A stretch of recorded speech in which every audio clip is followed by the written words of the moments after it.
സ്വർഗീയ പിതാവിന്റെ അല്ലെങ്കിൽ നമ്മുടെ പിതാവിന്റെ സർവത്തിനും പൂർണ്ണ അവകാശി നമ്മുടെ കർത്താവായ യേശു ക്രിസ്തു. അവൻ ഉയർത്തെഴുന്നേറ്റതിനാൽ സർവത്തിനും അവൻ അവകാശിയായി തീർന്നിരിക്കുന്നു. സർവത്തിനും എന്ന് പറയുമ്പോൾ പിതാവായ ദൈവത്തിന്റെ സിംഹാസനം, ആ തേജസ്, ആ കിരീടം, ന്യായം വിധിക്കുവാനുള്ള അധികാരം, സകലത്തെയും അടക്കി ഭരിക്കുവാനുള്ള ആ ശക്തിയും ഭരണവും, ഇവയെല്ലാം യേശുക്രിസ്തു ഉയർത്തെഴുന്നേറ്റതിനാൽ പിതാവായ ദൈവം അത് പുത്രന് നൽകിയിരിക്കുന്നു. അതാണ് വെളിപ്പാട് പുസ്തകം 3-ാം അധ്യായത്തിന്റെ 21-ാം വാക്യത്തിൽ നാം വായിക്കുമ്പോൾ, ജയിക്കുന്നവന് ഞാൻ എന്നോടുകൂടെ എന്റെ സിംഹാസനത്തിൽ ഇരിപ്പാൻ വരം നൽകും, ഞാനും ജയിച്ച് എന്റെ പിതാവിനോടുകൂടെ അവന്റെ സിംഹാസനത്തിൽ ഇരുന്നതുപോലെ തന്നെ. അവിടെ ജയിച്ചു എന്ന് പറയുമ്പോൾ യേശുക്രിസ്തു സാത്താനെ ജയിച്ചു, പാപത്തെ ജയിച്ചു, ജഡത്തെ ജയിച്ചു, ലോകത്തെ ജയിച്ചു, ജഡത്തിന്റെ മോഹങ്ങളെ ജയിച്ചു, എല്ലാവറ്റെയും യേശു ജയിച്ചു. എല്ലാറ്റിനും ഉപരിയായി ഏറ്റവും ഒടുവിൽ അവൻ മരണത്തെയും ജയിച്ചു. സകലത്തെയും ജയിച്ചു എന്ന് പറയുമ്പോൾ അതിൽ ഏറ്റവും പ്രധാനപ്പെട്ട വിഷയമാണ് ക്രിസ്തു മരണത്തെ ജയിച്ചു. മരണവും പാതാളവും എന്ന് പറയുന്ന സ്ഥലവും ശക്തിയുമുണ്ട്. മരണവും പാതാളവും എന്ന് വെളിപ്പാട് പുസ്തകം 1-ാം അധ്യായത്തിൽ നാം പഠിക്കുന്നു. മരണത്തെയും പാതാളത്തെയും തോൽപ്പിച്ച് അതിന്റെ താക്കോൽ യേശുക്രിസ്തുവിന്റെ കൈവശം ലഭിച്ചു എന്ന് പറയുമ്പോൾ മരണം ഒരു സ്ഥലമാണ്, അതേസമയത്ത് അതൊരു ശക്തിയുമാണ്. പാതാളം ഒരു സ്ഥലമാണ്, അതേസമയത്ത് ഒരു ശക്തിയുമാണ്. യേശുക്രിസ്തു മരണത്തിലേക്കും പാതാളത്തിലേക്കും ഇറങ്ങിപ്പോയി മരണത്തെയും പാതാളത്തെയും ജയിച്ച് അതിജീവിച്ച്, അതേസമയത്ത് ആ മരണം എന്ന് പറയുന്ന ശക്തിയെയും ജയിച്ച് അവൻ 3-ാം നാളിൽ ഉയർത്തെഴുന്നേറ്റതുകൊണ്ട് പിതാവായ ദൈവത്തിന്റെ സിംഹാസനത്തിനും പിതാവായ ദൈവത്തിന്റെ കിരീടത്തിനും തേജസ്സിനും അധികാരത്തിനും പുത്രനായ ക്രിസ്തു അവകാശിയായി തീർന്നു. യേശു ക്രിസ്തുവിലൂടെയാണ് പുതിയ നിയമസഭയ്ക്ക് സ്വർഗീയമായ എല്ലാ അനുഗ്രഹങ്ങളും. എഫേസ്യ ലേഖനം 1-ാം അധ്യായത്തിൽ അതിന്റെ 3-ാം വാക്യത്തിൽ സ്വർഗത്തിലെ സകലവിധ ആത്മീക അനുഗ്രഹങ്ങളാലും ക്രിസ്തുയേശുവിൽ നിങ്ങളെ അനുഗ്രഹിച്ചിരിക്കുന്നു എന്ന് വായിക്കുന്നു. സ്വർഗത്തിലെ സകലവിധ ആത്മീയ അനുഗ്രഹങ്ങളും ദൈവസഭയ്ക്ക് വാഗ്ദത്തം ചെയ്തിരിക്കുകയാണ്. അത് വരാനുള്ള ചാനൽ അല്ലെങ്കിൽ വരാനുള്ള വഴി എന്ന് പറയുന്നത് ക്രിസ്തുവാണ്. ക്രിസ്തുവിലൂടെയാണ് സ്വർഗത്തിലെ സകലവിധ ആത്മീക അനുഗ്രഹങ്ങളും സഭയ്ക്ക് ലഭ്യമാകുന്നത്. സ്വർഗത്തിലെ എല്ലാ അനുഗ്രഹങ്ങളും, സ്വർഗത്തിലെ സിംഹാസനം, ഭരണം, അധികാരം, ദൈവത്തിന്റെ സഭയ്ക്ക് ഭാവിയിൽ ഒരു വലിയ പ്രത്യാശയുണ്ട്. ഭാവി പ്രത്യാശ കൊണ്ട് ദൈവത്തിന്റെ സഭയുടെ ഉള്ളം സന്തോഷിക്കുന്നു. സദൃശ വാക്യത്തിൽ നാം വായിക്കുന്നു, ഭാവി കാലം ഓർത്ത് അവൾ പുഞ്ചിരി തൂകുന്നു എന്ന് സദൃശവാക്യത്തിൽ പുതിയ നിയമസഭയെക്കുറിച്ച് നിഴലായി പ്രസ്താവിക്കുമ്പോൾ പറയുകയാണ്. എന്തോർത്താണ് ഭാവി കാലത്തിലെ എന്തോർത്താണ് ദൈവസഭ സന്തോഷിക്കുന്നത് അല്ലെങ്കിൽ പുഞ്ചിരി തൂകുന്നത് എന്ന് ചോദിച്ചാൽ, ഭാവിയിൽ ദൈവസഭയ്ക്ക് ഒരു വലിയ പ്രത്യാശയുണ്ട്. ഒന്ന്, ഉയിർപ്പിൻ പ്രത്യാശ, അതായത് ജീവനുള്ള പ്രത്യാശ എന്ന് തന്റെ കരുണാധിക്യപ്രകാരം ജീവനുള്ള പ്രത്യാശയ്ക്കായി എന്ന 1 പത്രോസ് 1-ന്റെ 3-ാം വാക്യത്തിൽ നാം വായിക്കുകയുണ്ടായി ഇന്നലെ. ദൈവത്തിന് സ്തോത്രം. ആ ജീവനുള്ള പ്രത്യാശ അല്ലെങ്കിൽ ശരീരത്തിന്റെ പുനരുത്ഥാനം, വീണ്ടെടുപ്പ്, അന്ത്യകാലത്ത് വെളിപ്പെടുവാൻ ഒരുങ്ങിയിരിക്കുന്ന രക്ഷ എന്ന് പറയുന്ന ആ ജീവനുള്ള പ്രത്യാശ, അതും ക്രിസ്തുവിലൂടെയാണ്.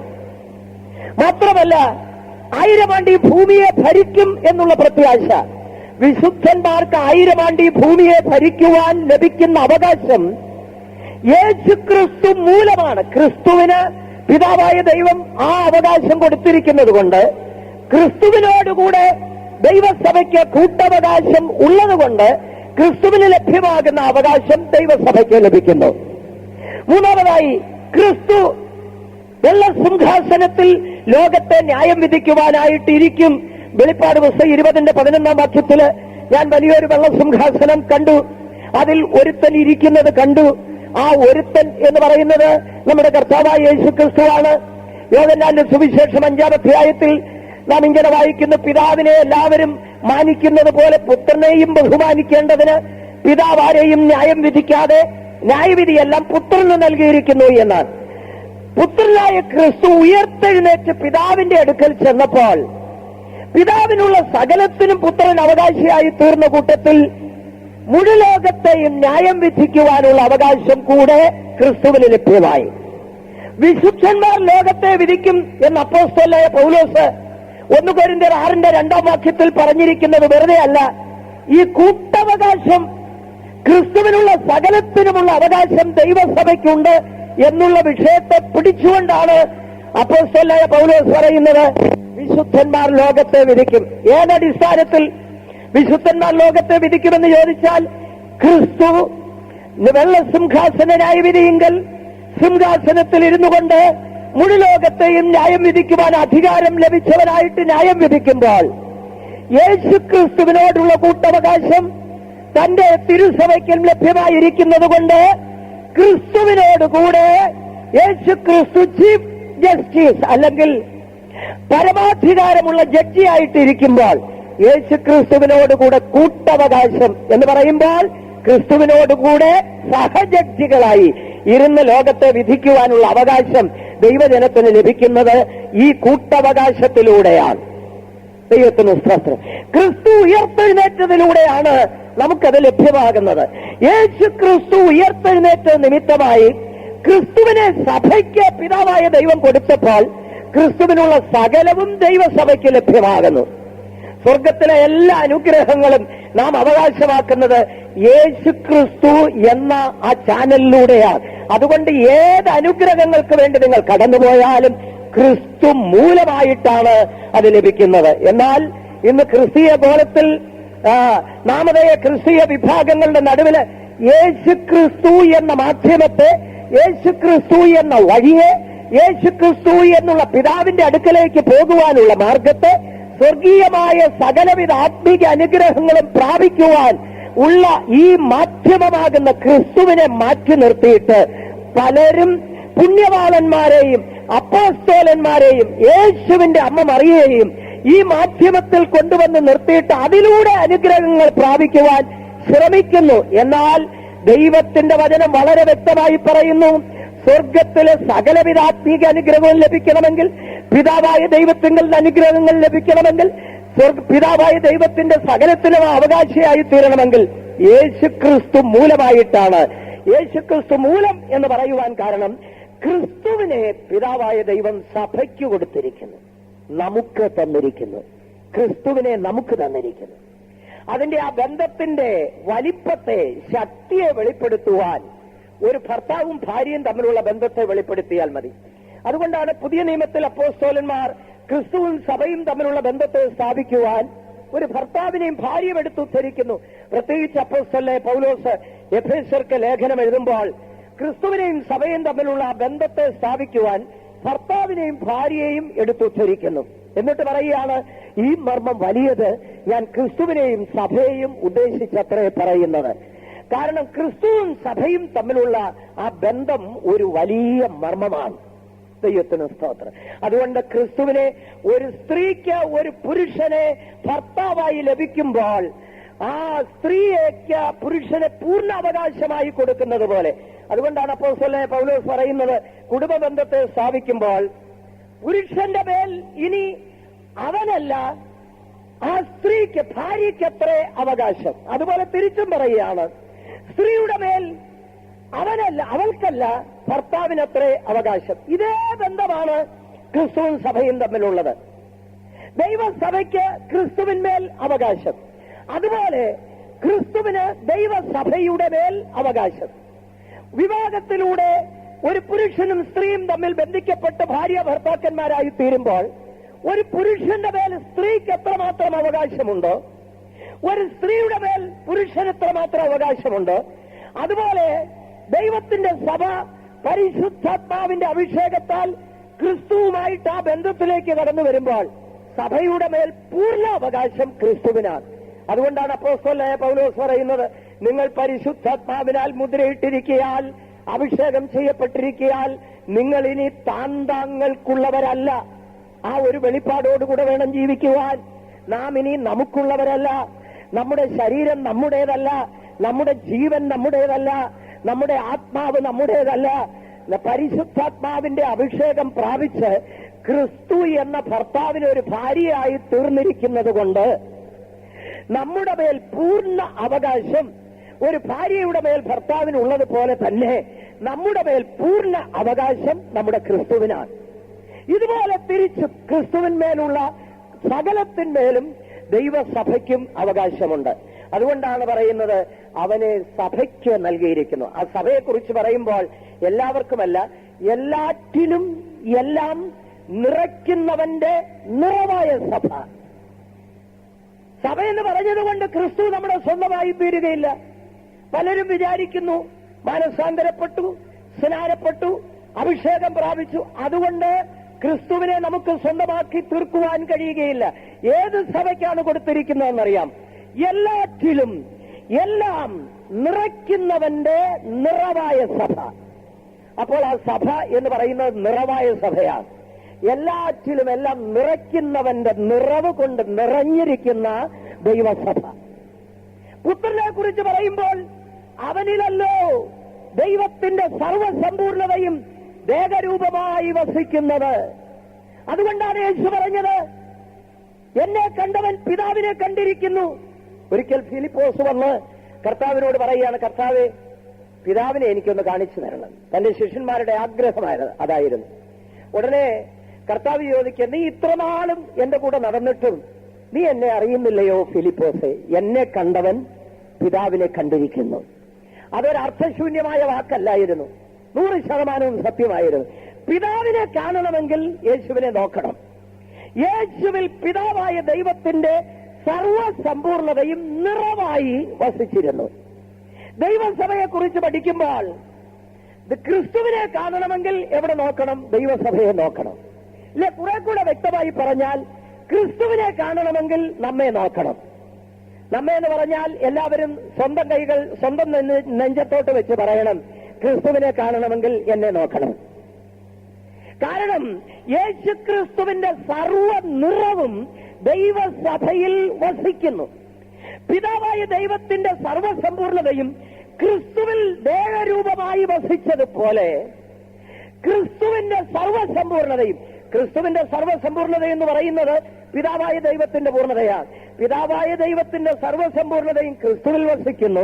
ക്രിസ്തുവിന്റെ സർവസമ്പൂർണത എന്ന് പറഞ്ഞാൽ അത് പിതാവായ ദൈവത്തിന്റെ പൂർണ്ണതയാണ്. അത് നമ്മിൽ നിറവായി വസിക്കുന്നു. കുറവായിട്ടല്ല, അരകുറയായിട്ടല്ല, നിറവായി നമ്മിൽ വസിക്കുന്ന സഭ.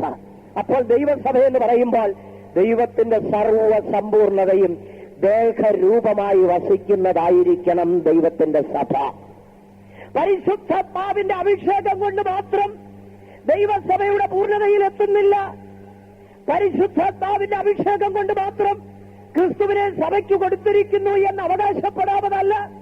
പരിശുദ്ധാത്മാവിന്റെ അഭിഷേകം കൊണ്ട് മാത്രം ക്രിസ്തു എനിക്ക് സ്വന്തമായിരിക്കുന്നു എന്ന് അവകാശപ്പെടാവതല്ല. യേശു ക്രിസ്തു എനിക്ക് സ്വന്തവും ഞാൻ ക്രിസ്തുവിന് സ്വന്തവും എന്ന് അവകാശപ്പെടണമെങ്കിൽ ദൈവത്തിന്റെ സർവ നിറവും നമ്മിൽ ദേഹരൂപമായി വസിക്കണം. ആ നിറവ് എന്ന് പറയുമ്പോൾ സ്വഭാവത്തിന്റെ നിറവ്, ജീവിതത്തിന്റെ നിറവ്, എല്ലാ നിറവുകളുമുണ്ട്.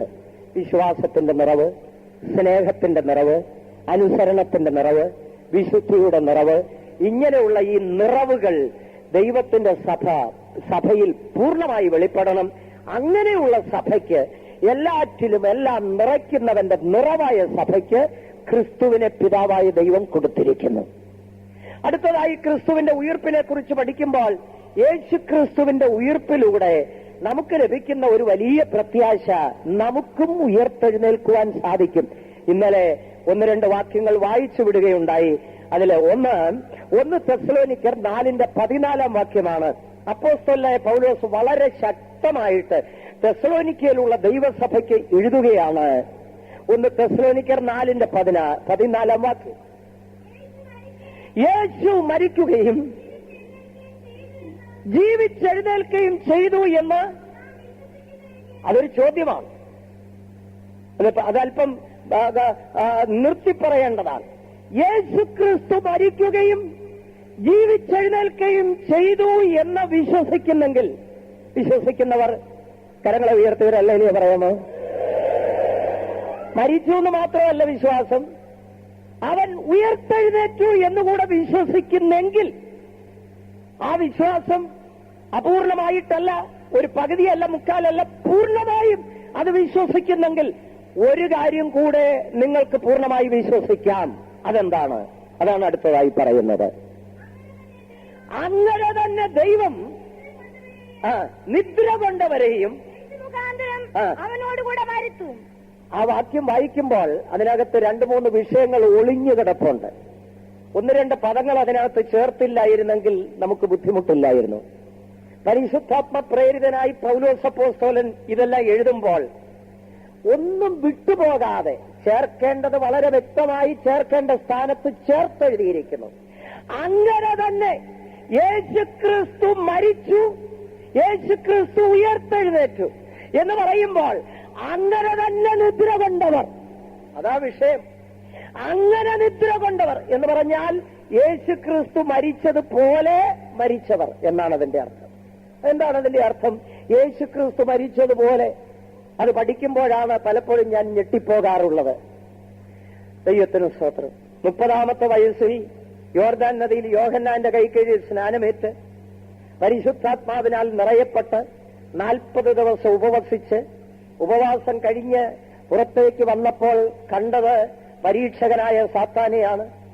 3 ശക്തമായ പരീക്ഷകൾ തന്റെ നേരെ ഉണ്ടായി. ഒന്നിലും അടിപതറിപ്പോകാതെ ജയമെടുത്ത് 3.5 വർഷം ശക്തിയോടൊരു കൊടുങ്കാറ്റ് പോലെ ശുശ്രൂഷ ചെയ്ത് ഏറ്റവും ഒടുവിൽ ഗത്സമനയിൽ വെച്ച് പിടിക്കപ്പെട്ട് ഗത്സമന മുതൽ ഗൊൽഗോഥ വരെ കഠിനമായി പീഡിപ്പിക്കപ്പെട്ട് ഏറ്റവും ഒടുവിൽ ക്രൂശിൽ ജീവനെ വെടിഞ്ഞപ്പോൾ യേശുക്രിസ്തു ഇങ്ങനെ പറഞ്ഞുകൊണ്ടാണ് ജീവനെ വെടിഞ്ഞത്: പിതാവേ, എന്റെ ആത്മാവിനെ ഞാൻ തൃക്കരങ്ങളിൽ ഭരമേൽപ്പിക്കുന്നു. അങ്ങനെ പറഞ്ഞ് ആത്മാവിനെ പിതാവിന്റെ കരങ്ങളിൽ ഭരമേൽപ്പിച്ചപ്പോൾ ആത്മാവിനെ പിതാവ് കരങ്ങളിലേറ്റു, അല്ലെങ്കിൽ ഭാരമേറ്റു. ആത്മാവിനെ ഭാരമേൽക്കുന്നതോടൊപ്പം ശരീരത്തിന്റെ ചുമതലയും ഏറ്റു. അതാണ് ഇവിടുത്തെ മെയിൻ വിഷയം. അങ്ങനെ മരിക്കുന്നവർ, അങ്ങനെ നിദ്ര കൊള്ളുന്നവർ, യേശുക്രിസ്തു നിദ്ര കൊണ്ടതുപോലെ നിദ്ര കൊള്ളുന്നവർ, പിതാവേ, ആത്മാവിനെ തൃക്കരങ്ങളിൽ ഭരമേൽപ്പിക്കുന്നു എന്ന് പറഞ്ഞുകൊണ്ട് ആത്മാവിനെ ഭരമേൽപ്പിക്കുവാൻ യേശുക്രിസ്തുവിന്റെ ആ ക്രൂശ് മരണത്തെക്കുറിച്ച് ചിന്തിക്കുമ്പോൾ നമ്മിൽ പലർക്കും ലഭിക്കുന്ന ആ ചാൻസ് നമ്മുടെ കർത്താവിന് ലഭിച്ചില്ല. ചുറ്റും കൂടി എന്ന് പാട്ടുപാടി ആത്മാവിനെ ഏൽപ്പിച്ചു കൊടുക്കാൻ ആരുമില്ലായിരുന്നു. ചുറ്റും കൂടി നിന്ന് സ്തോത്രം ചെയ്ത ആത്മാവിനെ, പിതാവേ, ആത്മാവിനെ ഇതാ നിന്റെ ദാസന്റെ ആത്മാവിനെ അങ്ങയുടെ കരങ്ങളിൽ ഏൽപ്പിക്കുന്നു എന്ന് പറഞ്ഞ് ആത്മാവിനെ ഏൽപ്പിച്ചു കൊടുക്കാൻ ആരുമില്ലായിരുന്നു. ഞാനും ചിലരുടെയൊക്കെ ആത്മാക്കളെ ഏൽപ്പിച്ചു കൊടുത്തിട്ടുണ്ട്. മരിക്കാറാകുമ്പോൾ പലപ്പോഴും എനിക്ക് വിശ്വാസ വീട്ടിലേക്ക് പാസ്റ്റർ ഓടി വരണം, ഇപ്പോൾ അന്ത്യസമയമാണ്, പ്രാർത്ഥിച്ച ആത്മാവിനെ ഏൽപ്പിച്ചു കൊടുക്കും. ഞാൻ ഓടിച്ചെന്ന് പലരും ഏൽപ്പിച്ചു കൊടുത്തിട്ടുണ്ട്. ഏൽപ്പിച്ചു കൊടുക്കുന്ന സമയത്ത് ഞാൻ ഓർത്തിട്ടുണ്ട്, എന്റെ കർത്താവിന് ക്രൂശിൽ കിടന്നപ്പോൾ ഇതുപോലെ വന്ന് പ്രാർത്ഥിച്ച് ഏൽപ്പിച്ചു കൊടുക്കാൻ ആരുമില്ലാഞ്ഞുകൊണ്ട് അവൻ തന്നെത്താൻ ഏൽപ്പിച്ചു. പിതാവേ, ഞാൻ എന്റെ ആത്മാവിനെ തൃക്കരങ്ങളിൽ ഏൽപ്പിക്കുന്നു. കണ്ണ് തിരുമി അടച്ച് സ്തോത്രം ചെയ്യാൻ ആരും ഉണ്ടായിരുന്നില്ല. ഒരു പാട്ട് പോലും പാടുവാൻ ആരും ഉണ്ടായിരുന്നു. ഇതൊന്നുമില്ലാതിരുന്നിട്ട് കൂടെ അവൻ പിറുപിറുപ്പ് കൂടാതെ സന്തോഷത്തോടെ പിതാവിന്റെ കരങ്ങളിൽ ആത്മാവിനെ ഭരമേൽപ്പിച്ചു. അങ്ങനെ മരിക്കുന്നവർ, അങ്ങനെ നിദ്ര പ്രാപിക്കുന്നവർ, ദൈവത്തിന് സ്തോത്രം. അതുകൊണ്ട് പ്രിയമുള്ളവരെ, എങ്ങനെങ്കിലും മരിച്ചാൽ മതി. ചില പറയുന്ന കേട്ടിട്ടുണ്ട്, എങ്ങനെയും അങ്ങ് കടന്നുപോയാൽ മതി. എങ്ങനെയും കടന്നുപോയിട്ട് ഒരു കഥയുമില്ല, എങ്ങനെയും പോയിട്ട് അർത്ഥമില്ല. മരിക്കേണ്ടതുപോലെ മരിക്കണം. അതുകൊണ്ട് പ്രാർത്ഥിക്കണം, കർത്താവേ, എനിക്കൊരു മരണം വേണം. എങ്ങനെയെങ്കിലും മരിക്കുകയല്ല, മരിക്കേണ്ടും വിധത്തിൽ മരിക്കുവാൻ യേശുക്രിസ്തുവിന്റെ വീണ്ടും വരവിന് മുൻപ് മരിക്കേണ്ടതായി വരികയാണെങ്കിൽ എങ്ങനെയെങ്കിലും മരിക്കുകയല്ല, ആത്മാവിനെ പിതാവിന്റെ കരങ്ങളിൽ ഭരമേൽപ്പിക്കുവാനും അതോടൊപ്പം ശരീരത്തെ കൂടെ പിതാവിന്റെ കരങ്ങളിൽ ഏൽപ്പിക്കുവാനും ഒരവസരം ലഭിച്ച് മരിക്കുവാൻ. ദൈവത്തിന് സ്തോത്രം. IC യൂണിറ്റിൽ കിടന്നാൽ അകത്തോട്ട് ആരെയും കയറ്റിവിടത്തില്ല. തല തൊട്ട് പാദം വരെ കുഴലുകളായിരിക്കും. കുത്തിക്കയറ്റി ഊർദ്ധശ്വാസം വലിച്ച് അവിടെ കിടന്നുകൊണ്ട് അവസാനിക്കും. ചിലതാ ഒരു വലിയ ഭാഗ്യമായിട്ട് കണക്കാക്കുന്നത്. അത് കഴിഞ്ഞതിന് ശേഷം അവിടെ തന്നെ മോർച്ചറി ഉണ്ട്, അങ്ങോട്ട് കയറ്റി വെക്കും. അതിനുശേഷം 7 ദിവസം കഴിയുമ്പോൾ മക്കളെല്ലാം വന്നു ചേരണ്ടേ, എല്ലാവരും വന്നു കഴിഞ്ഞപ്പോൾ അവിടുന്ന് എടുത്തുകൊണ്ട് വരും. പിന്നെ ഒരു നല്ല അടക്കമായിരിക്കും കിട്ടുന്നത്. എല്ലാവരും സാക്ഷിയൊക്കെ പറഞ്ഞു, നല്ല പ്രസംഗവുമായിരുന്നു. കർത്താവ് താൻ ഗംഭീരനാഥത്തോടെ വരുമ്പോൾ ഈ നിന്റെ ദാസൻ മുമ്പേ ഉയർത്തെഴുന്നേൽക്കും എന്ന് പറഞ്ഞാണ് മണ്ണിട്ടതൊക്കെ. പക്ഷേ നാം ഉയർത്തെഴുന്നേൽക്കണമെങ്കിൽ, 1-ാം പുനരുത്ഥാനത്തിൽ ഉയർത്തെഴുന്നേൽക്കണമെങ്കിൽ ഇവിടെ പ്രത്യേകം പറയുന്നു, അങ്ങനെ നിദ്ര കൊണ്ടവർ. ദൈവത്തിന് സ്തോത്രം. അവിടെ എടുത്തു പറയുന്നത് അങ്ങനെ നിദ്ര കൊണ്ടവർ. വീണ്ടും വായിക്കാം ആ വാക്യം, 4-ന്റെ 14 യേശു മരിക്കുകയും ജീവിച്ചെഴുന്നേൽക്കുകയും ചെയ്തു എന്ന് നാം വിശ്വസിക്കുന്നു എങ്കിൽ അങ്ങനെ തന്നെ ദൈവം നിദ്ര കൊണ്ടവരെയും അങ്ങനെ തന്നെ ദൈവം നിദ്ര കൊണ്ടവരെയും എന്ന് പറയുമ്പോൾ അതിൽ 2 വിഷയമുണ്ട്. അങ്ങനെ തന്നെ നിദ്ര കൊണ്ടവർ, അങ്ങനെ തന്നെ ദൈവം നിദ്ര കൊണ്ടവരെ എന്നുകൂടെ വിശകലനം ചെയ്ത് വിശദമായി പഠിച്ചാൽ, അങ്ങനെ തന്നെ നിദ്ര കൊണ്ടവരെ അങ്ങനെ തന്നെ ദൈവം ക്രിസ്തു മൂലം തന്നോടുകൂടെ വരുത്തും. അപ്പൊ ഈ ഉയിർപ്പിക്കുക എന്നുള്ള പ്രവൃത്തി പിതാവായ ദൈവത്തിൻ്റെതാണ്. പിതാവായ ദൈവം പരിശുദ്ധാത്മാവിന്റെ ശക്തിയാൽ ക്രിസ്തു മൂലമായി നിദ്ര കൊണ്ടവരെ ഉയർത്തെഴുന്നേൽപ്പിച്ച് തന്നോടുകൂടെ വരുത്തുമെന്നാൽ, യേശു ക്രിസ്തു മരിക്കുകയും ജീവിച്ചെഴുന്നേൽക്കുകയും ചെയ്തു എന്ന് നിങ്ങൾ ഉറച്ചു വിശ്വസിക്കുന്നു എങ്കിൽ, അങ്ങനെ നിദ്ര കൊണ്ടവർക്ക് പിതാവായ ദൈവം ക്രിസ്തു മൂലം പരിശുദ്ധാത്മാവിന്റെ വ്യാപാര ശക്തിയാൽ ഒരു ശ്രേഷ്ഠമേറിയ ഉയർപ്പ് പ്രദാനം ചെയ്യുവാൻ പോകുന്നു എന്ന് നമുക്ക് അന്ധമായി കണ്ണുമടച്ച് പൂർണ്ണമായും വിശ്വസിക്കാവുന്നു എന്ന് പറയാവുന്നതിന്റെ കാരണം ക്രിസ്തു ഉയർത്തെഴുന്നേറ്റത് കൊണ്ടാണ്. ദൈവത്തിന് സ്തോത്രം.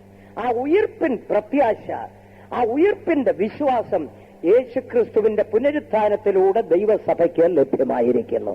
അതുകൊണ്ട് നാം ഈ ലോകത്തിൽ നിന്ന് കടന്നു പോകുമ്പോൾ നമ്മുടെ ഉള്ളിന്റെ ഉള്ളിൽ ഈ പ്രത്യാശയും വിശ്വാസവും തിങ്ങി നിറഞ്ഞ് അങ്ങനെ കടന്നു പോകുവാൻ ഇടയാകട്ടെ. ക്രിസ്തു നിദ്ര കൊണ്ടവരിൽ ആദ്യ ഫലമായി ഉയർത്തെഴുന്നേറ്റു. 5-ാം യുഗമായ സങ്കലന യുഗത്തിൽ പിൻപിൽ ഒരു ചാപ്റ്റർ കെട്ടിയിട്ടുണ്ട്. യുഗങ്ങളായി തിരിക്കുന്ന, ബൈബിളിലെ സത്യങ്ങളെ യുഗങ്ങളായി തിരിക്കുന്ന ഒരു ചാപ്റ്ററാണ്. അതിൽ യേശുക്രിസ്തുവിന്റെ മരണത്തെയും അതിന്റെ അടക്കം ചെയ്യപ്പെടലിനെയും പുനരുത്ഥാനത്തെയും ഈ ഭാഗത്ത് രേഖപ്പെടുത്തിയിരിക്കുന്നു. ക്രിസ്തു നിദ്ര കൊണ്ടവരിൽ ആദ്യ ഫലമായി ഉയർത്തെഴുന്നേറ്റിരിക്കുന്നു. അത് 5-ാം യുഗത്തിന്റെ ഒടുവിലാണ്, സങ്കലന യുഗത്തിന്റെ ഒടുവിൽ. ദൈവത്തിന് സ്തോത്രം. യേശുക്രിസ്തു ഉയർത്തെഴുന്നേറ്റ് പിതാവിന്റെ വലഭാഗത്തേക്ക് പോയി പരിശുദ്ധാത്മാവിനെ വാങ്ങി ഭൂമിയിലേക്ക് അയച്ചു കൊടുത്ത് പെന്തിക്കോസ് നാളിൽ പരിശുദ്ധാത്മാവ് ഭൂമിയിലേക്ക് വന്ന് ദൈവസഭ സ്ഥാപിക്കപ്പെട്ടു. 6-ാം യുഗമായ കൃപായുഗം. ഇനി അടുത്ത പുനരുത്ഥാനം അല്ലെങ്കിൽ ഉയിർപ്പ് ദൈവസഭയുടെ ഉയിർപ്പാണ്. അത് 6-ാം യുഗത്തിന്റെ അവസാനത്തിങ്കൽ. അതിനെയാണ് വെളിപ്പാട് പുസ്തകത്തിൽ ആൺകുട്ടി എന്ന് പറയുന്നത്. ആൺകുട്ടി സിംഹാസനത്തിലേക്ക് എടുക്കപ്പെട്ടു. ദൈവത്തിന് സ്തോത്രം. ദൈവസഭയുടെ ഉയർപ്പ് കൃപായുഗത്തിന്റെ അവസാനത്തിങ്കൽ. ഇനി അതാണ് നടക്കുവാൻ പോകുന്നത്. ഇന്ന് രാത്രിയിൽ ദൈവസഭയുടെ ഉയിർപ്പിന്റെ ചില വിശേഷതകളെ കുറിച്ച് നാം പഠിക്കാൻ പോവുകയാണ്. 1 തെസ്സലോനിക്കർ 4-ാം അധ്യായം 16-ാം വാക്യത്തിൽ ആ ഉയിർപ്പിനെ കുറിച്ച് പറഞ്ഞിരിക്കുന്നു. അപ്പോസ്തലനായ പൗലോസ്. നമുക്ക് ഏവർക്കും സുപരിചിതമായ വാക്യമാണ്. കർത്താവ് താൻ ഗംഭീരനാദത്തോടെ, പ്രധാന ദൂതന്റെ ശബ്ദത്തോടെ, ദൈവത്തിന്റെ കാഹളത്തോടുകൂടെ സ്വർഗത്തിൽ നിന്ന് ഇറങ്ങി വരും.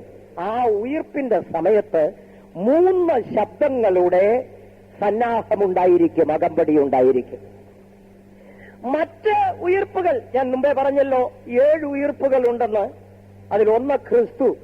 അതുകൂടാതെ സകല മനുഷ്യരും, ഈ ലോകത്തിൽ ഇതിനു മുൻപ് ജനിച്ച് മരിച്ച് കടന്നുപോയവർ, ഇപ്പോൾ ജീവിച്ചിരിക്കുന്നവർ, ഇനി ജനിക്കാനുള്ളവർ, എല്ലാവരെയും കൂടെ ഉൾപ്പെടുത്തിയാൽ 6 നിരകളിലായി ഉയർത്തെഴുന്നേൽക്കണം.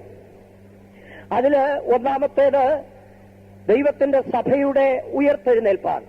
ബാക്കിയുള്ള 5 നിരകൾക്കും ഇല്ലാത്ത ഒരു വിശേഷത, ദൈവസഭയുടെ അല്ലെങ്കിൽ കൃപായുഗത്തിന്റെ അവസാനത്തിങ്കൽ, 6-ാം യുഗത്തിന്റെ അവസാനത്തിങ്കൽ ദൈവസഭയിൽ മരിച്ചവർ ഉയർത്തെഴുന്നേൽക്കുമ്പോൾ ബാക്കിയുള്ള 6 ഗ്രൂപ്പുകൾക്കും 5 ഗ്രൂപ്പുകൾക്കും ലഭിക്കാത്ത ഒരു പ്രത്യേകത ഈ ഉയിർപ്പിൽ അല്ലെങ്കിൽ ഈ പുനരുത്ഥാനത്തിൽ ഉണ്ട്.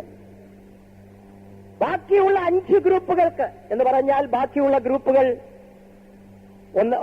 ക്രിസ്തു നിദ്ര കൊണ്ടവരിൽ ആദ്യ ഫലം, മനുഷ്യരുടെ പുനരുത്ഥാനം, ഉയിർപ്പുകൾ എന്ന് പറയുമ്പോൾ ഒന്നാമത്തേത് ദൈവസഭ 6-ാം യുഗത്തിന്റെ അവസാനത്തിങ്കൽ, അനന്തരമായി സഭയിൽ നിന്ന് കൈവിടപ്പെട്ട് രക്തസാക്ഷികളായി മരിച്ച ഉപദ്രവകാല രക്തസാക്ഷികൾ, അനന്തരം ഹാനോക്കും ഏലിയാവും, അനന്തരമായി പഴയ നിയമകാല വിശുദ്ധന്മാരും പൊതുവായ രക്തസാക്ഷികളും, അതിനുശേഷം 1000 ആണ്ട് വാഴ്ച, 1000 ആണ്ട് വാഴ്ചയ്ക്ക് ശേഷം നീതിമാന്മാർ, ഏറ്റവും ഒടുവിൽ ദുഷ്ടന്മാർ അല്ലെങ്കിൽ സകല പാപികളും പിന്മാറ്റക്കാരും. ഈ 5 ഗ്രൂപ്പുകൾക്കില്ലാത്ത ഒരു പ്രത്യേകത ഈ ദൈവസഭയുടെ ഉയിർപ്പിനുണ്ട്. ബാക്കിയുള്ള ഗ്രൂപ്പുകൾക്കൊന്നും ലഭിക്കാത്ത, പ്രത്യേകിച്ച് നീതിമാന്മാരുടെ ബാക്കിയുള്ള ഉയിർപ്പുകളുടെ നിരയിൽ ഉയിർപ്പിക്കപ്പെടുന്ന ആർക്കും ലഭിക്കാത്ത ഒരു പ്രത്യേകത ഈ ഉയർത്തെഴുന്നേൽപ്പിനുണ്ട്. എന്താണ് അതിന്റെ പ്രത്യേകത? അതുകൊണ്ടാണ് അപ്പോസ്തലനായ പൗലോസ് എബ്രായർക്ക് ലേഖനം എഴുതുമ്പോൾ ഈ ഉയിർപ്പിനെ കുറിച്ച് ഏറ്റവും നല്ല ഉയിർപ്പ്, അതുകൊണ്ടാണ് പറയുന്നത്, ചിലർ ഏറ്റവും നല്ലൊരു ഉയിർപ്പ് ലഭിക്കേണ്ടതിന് ഉദ്ധാരണം കൈക്കൊള്ളാതെ ഭേദ്യമേറ്റു. ഇതിനെ ഏറ്റവും നല്ല ഉയിർപ്പ് എന്ന് വിശേഷിപ്പിക്കുന്നു. ബാക്കിയുള്ള ഉപദ്രവകാല രക്തസാക്ഷികൾക്കോ അല്ലെങ്കിൽ ഹാനോക്കും ഏലിയാവിനുമോ പഴയ നിയമകാല ഭക്തന്മാർക്കോ അല്ലെങ്കിൽ വെള്ളസിംഹാസനത്തിന് മുൻപാകെ വന്നു നിൽക്കുന്ന നീതിമാന്മാർക്കോ ലഭിക്കാത്തതായ ചില വിശേഷതകൾ ഈ ഉയർത്തെഴുന്നേൽപ്പിൽ ദൈവസഭയിൽ മരിച്ചവർക്ക് ലഭിക്കുന്നു. അതുകൊണ്ടാണ് ഇതിനെ ഏറ്റവും നല്ല ഉയിർപ്പ് എന്ന് പറയുന്ന, ഉയിർപ്പുകളുടെ നിരയിൽ ഏറ്റവും നല്ല ഉയിർപ്പ്.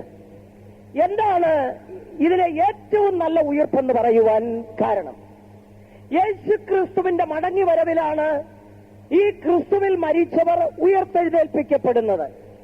3 ശബ്ദങ്ങൾ ആ സമയത്തുണ്ടായിരിക്കും. അതാണ് 1 തെസ്സലോനിക്കർ 4:16 വാക്യത്തിൽ വായിക്കുന്നത്.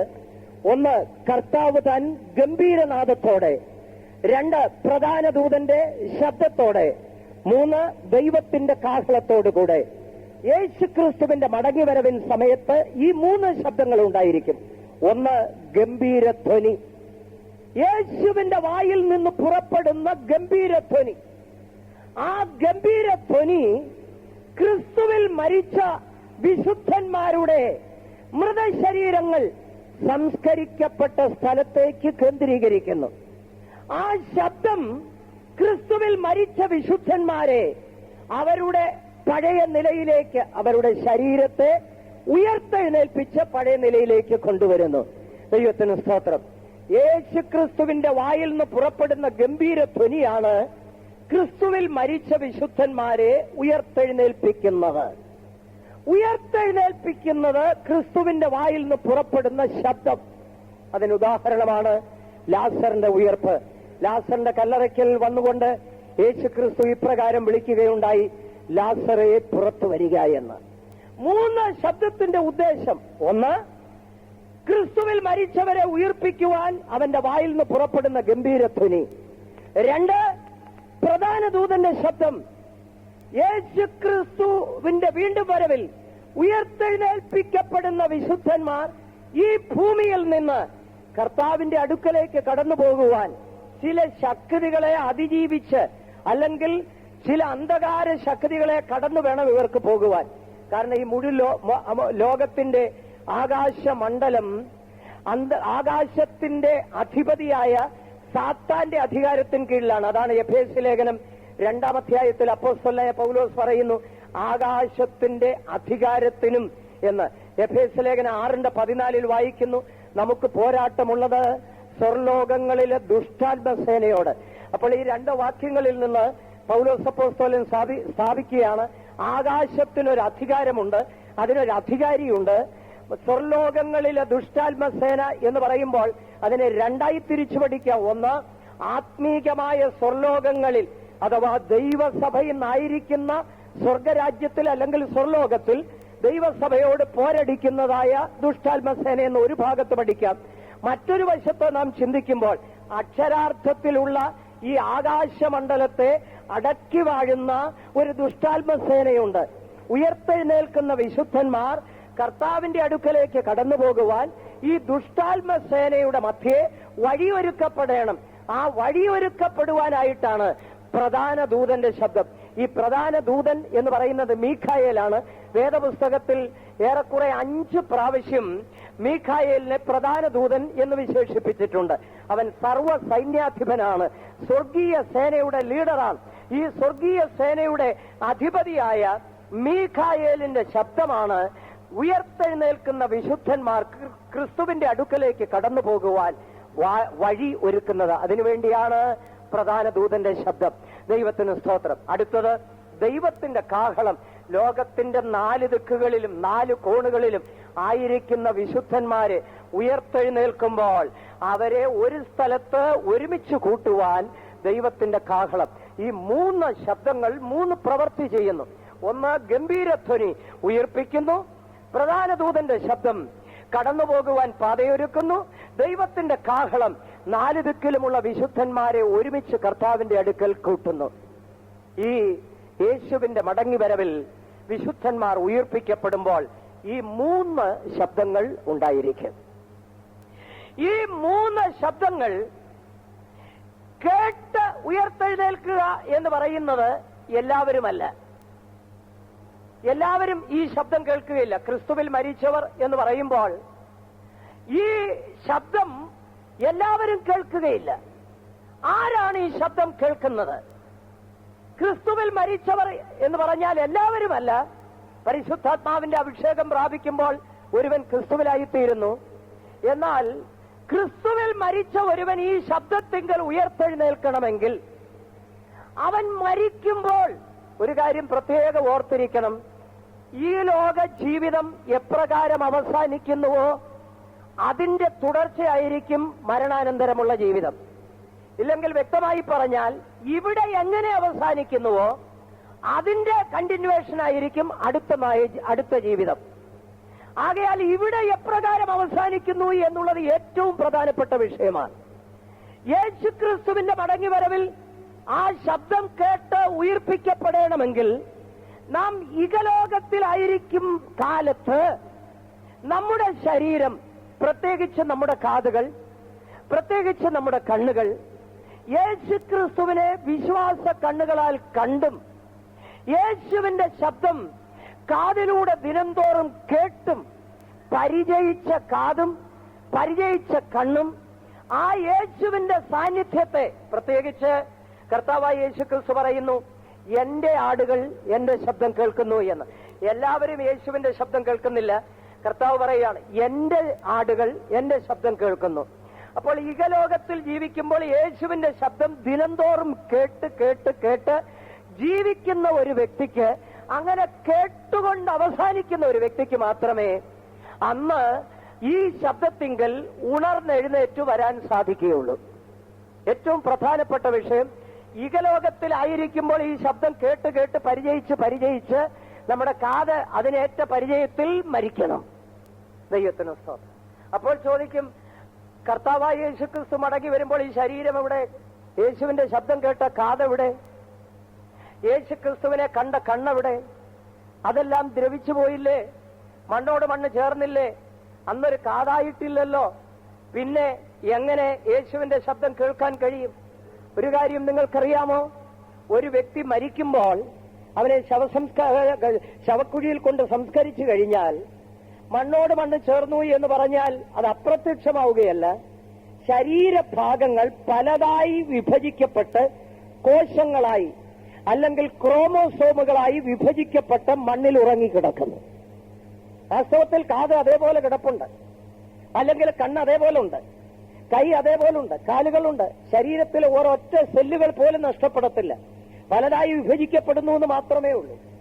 ഈ കോശങ്ങൾ അതേപോലെ തന്നെ കിടക്കും.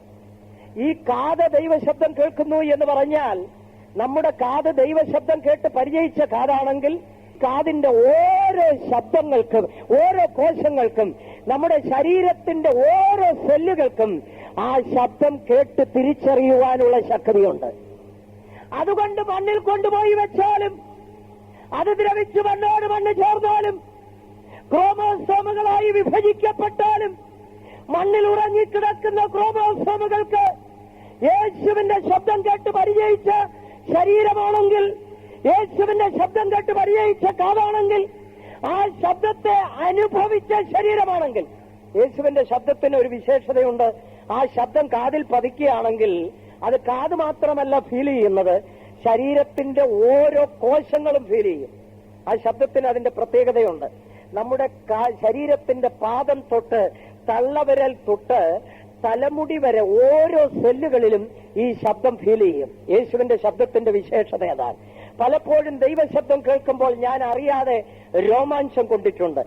ഏതോ ഒന്ന് ശരീരത്തിന്റെ കോശങ്ങളിൽ വ്യാപരിക്കുന്നത് പോലെ തോന്നിയിട്ടുണ്ട്. ആ ദൈവശബ്ദത്തിന് അത്രമാത്രം ശക്തിയുണ്ട്. നമ്മുടെ കാത് മാത്രമല്ല ഈ ദൈവശബ്ദം കേൾക്കുന്നത്, നമ്മുടെ ഓരോ കോശങ്ങളും ദൈവശബ്ദം കേട്ടുകൊണ്ടിരിക്കുന്നു. ഞാൻ ഈ പറഞ്ഞതിന്റെ അർത്ഥം, ദിനം തോറും ദൈവത്തിന്റെ ശബ്ദം നിങ്ങളുടെ കാതിൽ മുഴങ്ങുകയും ആ ശബ്ദത്തിന്റെ സാന്നിധ്യം, ആ ശബ്ദത്തിന്റെ ശക്തി, രൂപാന്തരപ്പെടുത്തുന്ന ശക്തി നമ്മുടെ ശരീരത്തിന്റെ ഓരോ അസ്ഥികളിലും ഓരോ മാംസപേശിയിലും ശരീരത്തിന്റെ ഓരോ കോശങ്ങളിലും ഇറങ്ങിച്ചെല്ലണം. അതുപോലെ ദൈവശബ്ദം കേൾക്കണം. എങ്കിൽ മാത്രമേ ക്രിസ്തുവിന്റെ മടങ്ങിവരവിൽ അവന്റെ വായിൽ നിന്ന് ആ ഗംഭീര ധ്വനി മുഴങ്ങുമ്പോൾ ഈ ശബ്ദം കേട്ട് ഉയർത്തെഴുന്നേൽക്കുവാൻ കഴിയുകയുള്ളൂ. നിങ്ങൾ ചിന്തിച്ചു നോക്കുക, ഒരേ ശവക്കോട്ടയിൽ ഒരേപോലെ പരിശുദ്ധാത്മാവിനെ പ്രാപിച്ച രണ്ട് തോമസുമാരെ അടക്കി. ഒരാൾ ദൈവശബ്ദം കേട്ട് പരിചയിച്ച് ആ നിലവാരത്തിൽ അവസാനിച്ച തോമസാണ്. തൊട്ടടുത്ത് അടക്കിയാള് മാനസാന്തരപ്പെട്ടു, സ്നാനപ്പെട്ടു, അഭിഷേകം പ്രാപിച്ചു. വല്ലപ്പോഴും എന്ന് പറഞ്ഞ അണ്ടർ ദി മീറ്റിംഗിന് മാത്രം കടുവറക്കുന്നത് പോലെ രണ്ടന്യഭാഷ പറഞ്ഞ് അങ്ങനെ മരിച്ച് അവസാനിച്ച തോമസ് തൊട്ടിപ്പുറത്തുമുണ്ട്. രണ്ടുപേരെയും അടക്കി. യേശുക്രിസ്തു മടങ്ങി വന്നപ്പോൾ തോമസേ എന്ന് വിളിച്ചു. തെറ്റി ഉയർത്തെഴുന്നേൽക്കുകയല്ല കേട്ടോ, കറക്റ്റ് തോമസ് തന്നെ ഉയർക്കും. എന്താ അതിന്റെ കാരണമെന്ന് അറിയാമോ? ദിനംതോറും ദൈവശബ്ദം കേട്ട ദൈവശബ്ദത്തെ, ആ ദൈവശബ്ദത്തിന്റെ ശക്തിയെ, ആ ഉയർത്തെഴുന്നേൽപ്പിന്റെ ശക്തിയെ ശരീരത്തിന്റെ ഓരോ കോശങ്ങളിലും അനുഭവിച്ച് അത് കേട്ട്, കാത് മാത്രമല്ല കേട്ടത്, ഓരോ സെല്ലുകളും കേട്ട് കേട്ട് കേട്ട് ജീവിച്ചതാണ്. അങ്ങനെ ജീവിച്ച് മരിച്ചതായ ആ തോമസും ജേക്കബും ആ സൈമനും എല്ലാം ഉയർത്തെഴുന്നേറ്റ്, ശബ്ദത്തിങ്കൽ ഉയർത്തെഴുന്നേറ്റ് കർത്താവിനെ എതിരേൽപ്പാൻ മേഘങ്ങളിൽ എടുക്കപ്പെടും. അപ്പോൾ ആ ശബ്ദം കേൾക്കണമെങ്കിൽ ഇപ്പോൾ ആ ശബ്ദം കേട്ട് നാം ജീവിക്കുന്നവരായിരിക്കണം. അതുകൊണ്ടാണ് യേശു പറഞ്ഞത്, എന്റെ ആടുകൾ എന്റെ ശബ്ദം കേൾക്കുന്നു. അവന്റെ ശബ്ദം കേൾക്കണമെങ്കിൽ ഒരു പ്രധാന വിഷയമുണ്ട്, അവന്റെ ആടുകളായിരിക്കണം. ദൈവത്തിന് സ്തോത്രം. അവന്റെ ആടുകൾ ആയിരിക്കണം. ദൈവത്തിന്റെ ജനത്തിനും ക്രിസ്തുവിനും തമ്മിലുള്ള ആ ശ്രേഷ്ഠമേറിയ ബന്ധമതാണ്. അവന്റെ ആടുകളാണെങ്കിൽ അവന്റെ ശബ്ദം കേൾക്കുവാൻ കഴിയും. അവന്റെ ആടുകൾ അവന്റെ ശബ്ദത്തെ തിരിച്ചറിയും. എന്നാൽ അവന്റെ ആടുകളല്ലെങ്കിൽ അവന്റെ ശബ്ദം കേൾക്കുവാൻ, ഒരുപക്ഷെ കേട്ടാൽ തന്നെ തിരിച്ചറിയുവാൻ സാധ്യമല്ല. ദൈവത്തിന് സ്തോത്രം. ഈ ശബ്ദം കേൾക്കുക എന്ന് പറയുമ്പോൾ യോഹന്നാന്റെ സുവിശേഷം 12-ാം അധ്യായത്തില് യേശുക്രിസ്തു പിതാവിനോട് പ്രാർത്ഥിക്കുന്ന ഒരു പ്രാർത്ഥനയുണ്ട്. പിതാവേ, നിന്റെ നാമത്തെ മഹത്വപ്പെടുത്തണമേ എന്ന് പിതാവിനോട് പ്രാർത്ഥിക്കുമ്പോൾ പിതാവ് സ്വർഗത്തിൽ നിന്ന് മറുപടി പറയുന്നു, ഞാൻ മഹത്വപ്പെടുത്തിയിരിക്കുന്നു, ഇനിയും മഹത്വപ്പെടുത്തും. ചുറ്റും കൂടിയുന്ന ജനം പല അഭിപ്രായം പറഞ്ഞു. ഒരു കൂട്ടർ പറഞ്ഞു ഇടിമുഴങ്ങിയതാണ്, മിന്നലുണ്ടായില്ല, മുഴങ്ങിയതാണ്, മിന്നലുണ്ടായില്ല, മുഴങ്ങിയതാണ്, മിന്നലുണ്ടായില്ല, മുഴങ്ങിയതാണ്, മിന്നലുണ്ടായില്ല, മുഴങ്ങിയതാണ്, മിന്നലുണ്ടായില്ല,